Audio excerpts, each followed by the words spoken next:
ժամկետային զինծառայության ժամանակ երթման արարողության հետ կապված սահմանում ենք արձակուրդի իրավունք 2 օրով, իսկ ծառայության ընթացքում ամեն 6 ամիսը մեկ բոլոր ժամկետային զինծառայողները ստանում են արձակուրդի հնարավորություն։ Ում ծառայությունը ավելի բարդ արձակուրդ գնում են 10 օրով, մյուսները 7 օրով։ Սա օրենքով սահմանված է, բայց սրանով չի բացառվում արձակուրդի այլ հնարավորություններ, այլ այն մյուս հնարավորությունները մենք մաքսիմալ բարդացնելու ենք։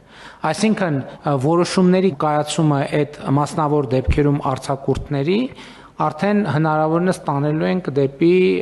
գլխավոր շտաբ, որպեսզի անհրաժեշտությունը հիմնավորվի, որպեսզի քմահաճույքով կամ բարեխոսությունով արձակուրդի հնարավորությունը նվազեցնենք, բայց այդ ճկունությունն էլ ենք տալիս, որ օրինակ մարդը կարող ասի, այս անգամ ինձ 5 օրով տվեք, ես 2 ամիս հետո ունեմ ընտանեկան ինչ-որ միջոցառում, այդ ընտանեկան միջոցառման համար ինձ արձակուրդ տվեք, գնամ մասնակցեմ, համոզված եմ մեր սիրելի զինծառայողների, սիրելի ծնողների մոտ հարց է ծագելու։ Այս կարգավորումը ուժի մեջ մտավ, ասենք օգոստոսի 1-ին, որ պահից է սկսելու գործել։ Քանի որ ինքը բարելավող նորմա, երևի կնայենք ով ինչ